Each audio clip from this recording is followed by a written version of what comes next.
पिकलू मत्स्य कन्या को कंधे पर उठाकर अपने घर ले आता है और उनके घर के पीछे जो बड़ा सा पानी की टंकी है उसमें उसे छिपा देता है और गांव में एक भयंकर बाढ़ आ जाती है। एक दिन शाम के वक्त गांव के छोटे छोटे बच्चे मैदान में खेल रहे थे। तभी अचानक आसमान काले बादल से छा जाता है। तब तितली कहती है, चलो जल्दी से घर चलते हैं। देखो आसमान काले बादलों से छा गया है। लगता है अभी बारिश होने वाली है। अरे रुको, थोड़ी देर और खेलते हैं, अभी तो बारिश शुरू भी नहीं हुई है। ये कहते हुए वो फिर से खेलना शुरू कर देते हैं और उसी समय बारिश शुरू हो जाती है। ए पिकलू भैया, बारिश शुरू हो गए हैं, अब तो घर चलो, नहीं तो मेरी माँ बहुत डांटेगी। डरपोक कहीं का, तुम सब घर जाओ, मैं नदी के किनारे जाता हूँ। इस बारिश में बहुत सारी मछलियाँ मिलेगी, मैं जाके मछलियाँ पकड़ूंगा। तुम में से मेरे साथ कोई चलोगे? लेकिन कोई भी उसके साथ जाने के लिए राजी नहीं होता और सब अपने अपने घर लौट जाते हैं। और पिकलू नदी किनारे जाकर मजे से मछलियाँ पकड़ने लगा। धीरे धीरे बारिश की धारा और तेज हो गई। ऐसे मूसलाधार बारिश में भी पिकलू घर नहीं लौटता। तब उसके माता पिता बहुत चिंतित हो जाते हैं। सुनते हो, पिकलू अब तक घर नहीं लौटा। इतनी तेज बारिश में कहाँ गया होगा?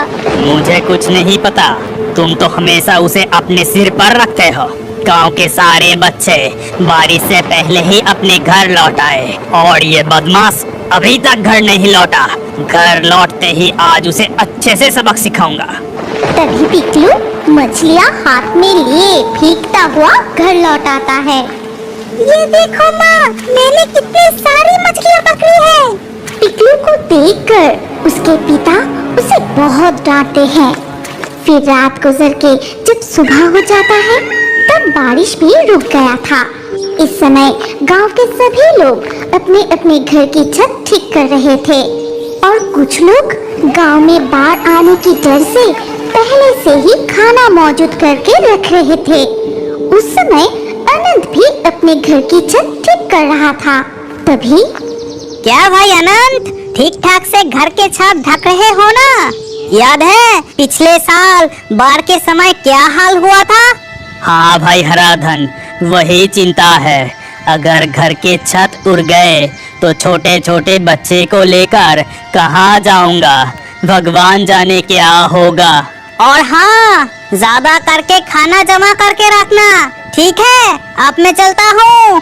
ये कहकर कमलेश वहाँ से चला जाता है।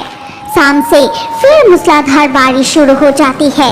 लगातार 2 दिन तक बारिश होती रहती है। इसके साथ तेज तूफान और लगातार बिजली गरजने लगी। फिर धीरे धीरे नदी का पानी गांव में घुसने लगता है। नदी का पानी गांव में घुसने लगा है और उसके साथ जरूर मछलियाँ भी आ रही होगी। अगर मैं नदी के किनारे जाऊँ तो आज तो मुझे बहुत सारी मछलियाँ मिलेगी। कैसे भी करके आज मैं जरूर नदी के किनारे जाऊँगा। ये कहकर पिकलू अपने माता पिता की नजर बचाकर बारिश में ही मछली पकड़ने निकल पड़ता है। और इस बीच नदी में तेज बहाव है। समंदर का पानी नदी में प्रवेश कर रहा है और इस तेज बहाव में एक मत्स्य कन्या अपने परिवार से बिछड़कर नदी में आ जाती है। तब पिकलू नदी के किनारे पहुंचते ही सुनता है,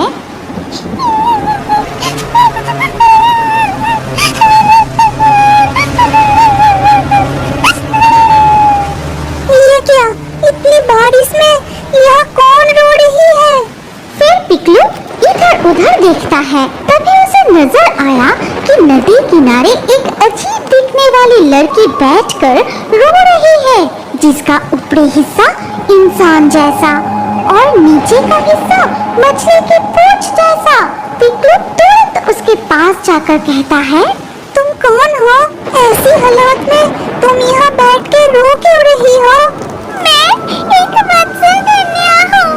पानी के तेज बहाव के कारण मैं अपने परिवार से बिछड़कर यहाँ आ गई हूँ। मुझे बहुत डर लग रहा है। मेरे माता पिता कहाँ गए?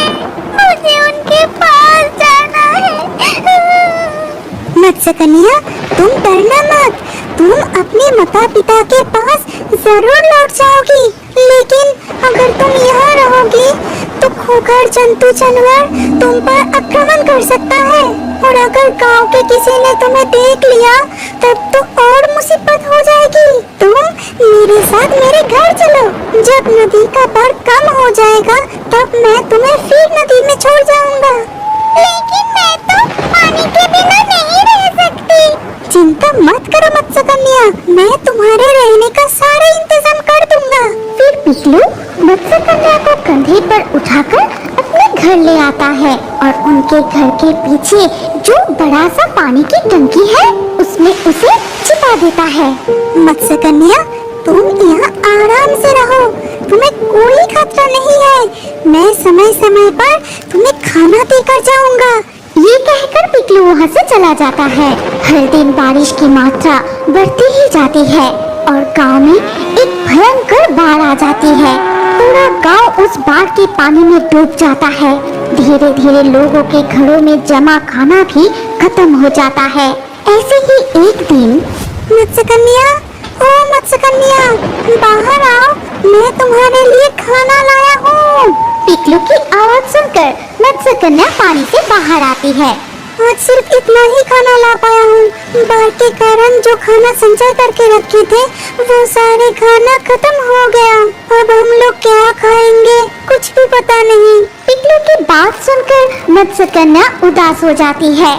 फिर वो कहती है, चिंता मत करो दोस्त, तुम घर जाकर देखो वहाँ तुम्हारे लिए क्या इंतजार कर रहा है। फिर पिकलू दौड़कर अपने घर जाके देखता है कि वहाँ बहुत सारे खाना रखा हुआ है।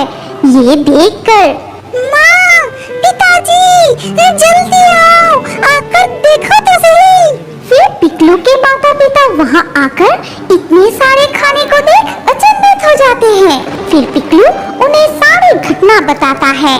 फिर सब मिलकर मत्स्य कन्या के पास जाते हैं। तुम्हें बहुत बहुत धन्यवाद मत्स्य कन्या। मैं जानता हूँ कि तुम जादू करके ये सारे खाना लाए हो, लेकिन मत्स्य कन्या सिर्फ हम नहीं, इस गांव के और भी लोग हैं जिनके खाना खत्म हो गया है। मेरे दोस्त भी शायद भूखे होंगे, तुम उनके लिए भी कुछ खाने का इंतजाम कर दो। ये बात सुन के मत्स्य कन्या जादू करके बहुत सारा खाना लाती है। तब पिकलू और उसके माता पिता मिलकर गांव के सभी घरों में वो खाना पहुंचाते हैं। लेकिन इधर बारिश थमने का कोई नाम ही नहीं है। धीरे धीरे बाढ़ और भयानक रूप ले लेती है। ऐसे ही एक दिन पिकलू उदास होकर मत्स्य कन्या के पास बैठता है। क्या हुआ है दोस्त, तुम्हारा चेहरा फीका क्यों है? तुम इतना उदास क्यों हो? हाँ मत्स्य कन्या, आज तो पोलियो की दवा पिलाने के दिन है। मुझे भी अपनी बहन को पोलियो की दवा पिलानी है, लेकिन इतनी बारिश और बाढ़ में बहन को पोलियो की दवा पिलाने कैसे ले जाऊं? तुम चिंता मत करो दोस्त, मैं अभी सारा इंतजाम कर देती हूँ। ये कहकर मत्स्य कन्या अपना रूप बदलकर एक नाव बन जाती है और कहती है, जाओ दोस्त, इस नाव में बैठकर तुम अपनी बहन को पोलियो की दवा पिलाने ले जाओ और साथ ही गांव के और बच्चों को भी ले जाओ जिन्हें पोलियो की दवा की जरूरत है। चलो जल्दी करो। मत्स्य कन्या के कहे अनुसार पिकलू और उसकी माँ बहन को लेकर पोलियो की दवा पिलाने जाते हैं। गांव के और भी माएं अपने बच्चों को लेकर नाव में बैठती हैं और सभी बच्चों को समय पर पोलियो की दवा पिलाई जाती है। इस तरह मत्स्य कन्या अलग अलग तरीकों से बाढ़ के समय सबकी मदद करती रहती है। धीरे धीरे बारिश भी कम हो जाती है। बाढ़ का पानी भी धीरे धीरे उतरने लगता है। एक दिन तुम्हें बहुत बहुत धन्यवाद मत्स्य कन्या। ऐसी बाढ़ में तुमने हमारी बहुत बहुत मदद की। नहीं दोस्त, तुमने भी तो मेरे संकट के समय मुझे अपने घर में आश्रय दिया। चलो दोस्त, अब मैं तुम्हें नदी में छोड़ के आता हूँ। अब तुम्हारा अपने माता पिता के पास लौटने का समय आ गया है। चलो। फिर पिकलू मत्स्य कन्या को कंधे पर उठाकर फिर से नदी में छोड़ने जाता है। तभी मत्स्य कन्या के माता पिता उसे ढूंढते हुए नदी के किनारे आ जाते हैं। माता पिता को देखकर मत्स्य कन्या बहुत खुश होती है और उनके गले लग जाती है और आज तक की पूरी घटना खोल के बताई। सब सुनने के बाद मत्स्य कन्या की माँ मणिमाला कहती है, ये लो, ये जादुई मोती तुम अपने पास उपहार के रूप में रखो। जब भी किसी समस्या में पड़ोगे, इस मोती को नदी के पानी में स्पर्श कराकर हमें याद करना। हम तुरंत तुम्हारे पास आ जाएंगे। मुझे इतने दिनों से अपने पास सुरक्षित रखने के लिए तुम्हें बहुत बहुत धन्यवाद दोस्त। अब हम चलते हैं। इसके बाद मत्स्य कन्या अपने माता पिता के साथ पानी में डुबकी लगा के